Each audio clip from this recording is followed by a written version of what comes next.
Buenas. A ver, lo último que hemos visto ha sido la tasa de variación media. Y quiero que os fijéis en un par de cositas que a lo mejor a alguno de vosotros no se le ha pasado por alto. Y para que sí se le haya pasado por alto, se la recuerdo ahora. Fijaros, la formulita que se usa para calcular la tasa de variación media de esta función que estáis viendo, la función que está pintada en azul, entre los puntos A y B, en el intervalo A-B, la formulita que se usa es esta, es muy sencilla.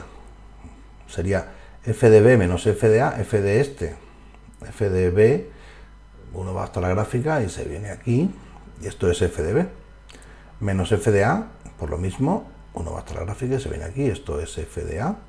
Bueno, pues f de b menos f de a es esta distancia que hay, que la estoy marcando aquí, para que la veáis aquí, es la misma, si os dais cuenta es la misma. Partido por b menos a. B menos a es la longitud de este intervalo. Pero vamos a intentar verla aquí también, porque es lo mismo. Esto de aquí es esto de aquí abajo. He pintado una recta verde aquí para que veáis algo muy curioso. Esta recta es una recta, se llama secante a la curva porque corta en dos puntos. Corta por aquí y corta por aquí. Y también he marcado este ángulo. Espero que recordéis que la recta siempre tiene el mismo tipo de ecuación, y igual a m por x más n. M era la pendiente, y de eso voy a hablaros ahora. Había una formulita para calcular la pendiente de una recta que pasa por dos puntos, que justamente era esta misma fórmula. Si yo divido esta distancia entre esta distancia, el resultado será la pendiente de esta recta. Alguien podrá estar pensando en algo más que tiene que ver con la trigonometría. Fijémonos un poquito más. Este es un triángulo rectángulo. Estos son los catetos y esta es la hipotenusa. Y este ángulo que estoy marcando aquí, su tangente, la tangente de este ángulo es el cateto opuesto, que es f de b menos f de a, partido por el cateto contiguo, que es b menos a. De manera que entonces la pendiente de la recta, que se calcula mediante esta formulita, es justamente la tangente de este ángulo, del ángulo que forma esa recta con la horizontal. La tangente de ese ángulo también sale con esa formulita de aquí.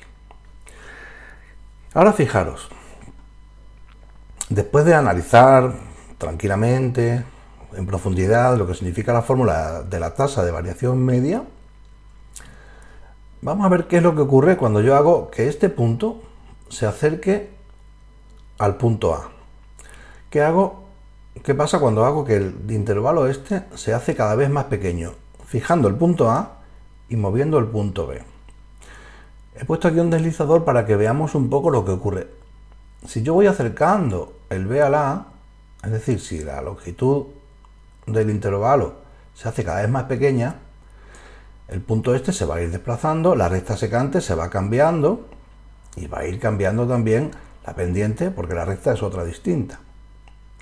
Sigo haciendo lo que sea cada vez más pequeño y lo que ocurre cuando la h, que he llamado h a esa longitud de ese intervalo, tiende a cero, es que la recta secante se va acercando a otra recta que ya no será secante, sino que será plop, tangente. La tangente a la curva en el punto A, f de a. Bueno, pues esa recta tiene una pendiente y la pendiente de esa recta se calcula haciendo justamente el límite de la expresión que estábamos haciendo antes. Lo pongo de nuevo. La expresión que teníamos antes era esto entre esto. Si yo hago que la h tiende a cero,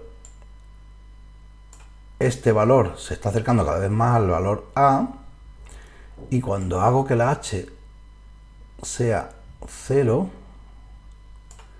tendré que calcular este límite. Bueno, pues a este límite, que equivale a la pendiente de esta recta de aquí, es a lo que se le llama derivada de la función en el punto A.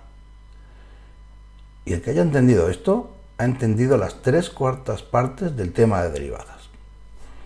Venga, muchas gracias. Y espero que después de verlo un par de veces quede un poquito más claro. Hasta mañana.